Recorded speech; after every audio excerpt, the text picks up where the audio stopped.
Good evening, YouTube, and welcome to the Piper Report. I have a video for us to watch. Tim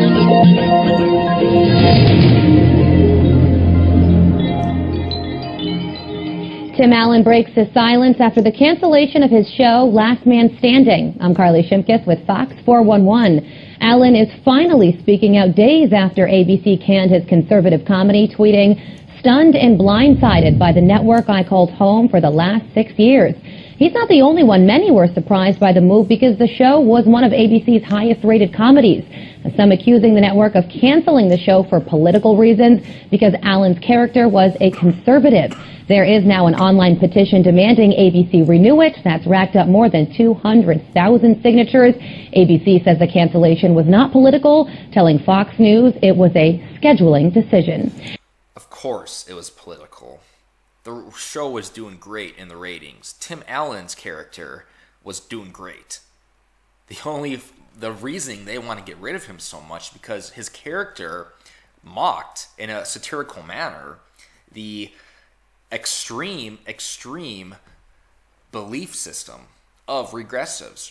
He mocked safe spaces. He mocked social justice warriors. He mocked this and that. The whole point of the show was to poke fun in a satirical manner at all the hypocrisy and the nonsensical beliefs that social justice warriors and regressives in general have. And they didn't like that because for them, it has to be their show. They're the ones that have to create a narrative. They're the ones that have to get people to follow their belief system by using comedy as the medium to do so. I said this before in other videos. Comedians like Colbert and Jon Stewart, they're really good at spreading the progressive narrative, or in this case, the regressive narrative.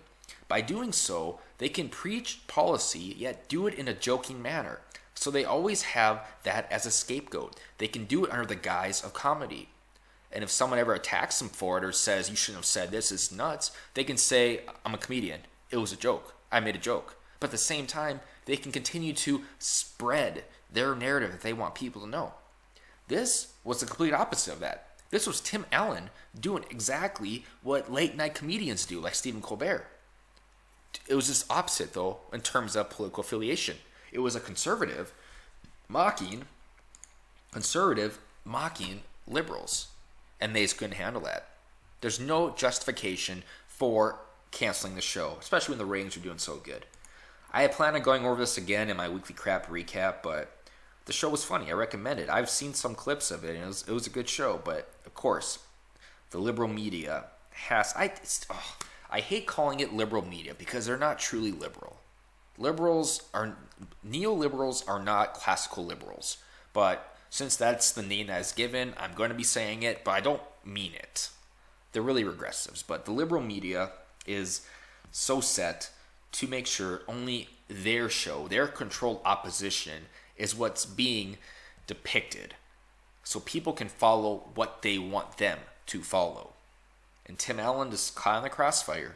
And for that now, he lost his show because he actually had the gall to actually make jokes about liberals. And he is a conservative. And he is a vocal conservative. He doesn't hide behind his political affiliation. That's what happens when you are vocal about the dangers of the regressive ideology, of social justice warriors, of safe spaces, of this, of that. You get your show canceled, or you get fired, or you get death threats, or you get attacked. So Tim Allen, your show was good. I commend you for actually speaking out in a satirical manner against the regressive ideology. I salute you, sir. Good job and good show. And I'm done.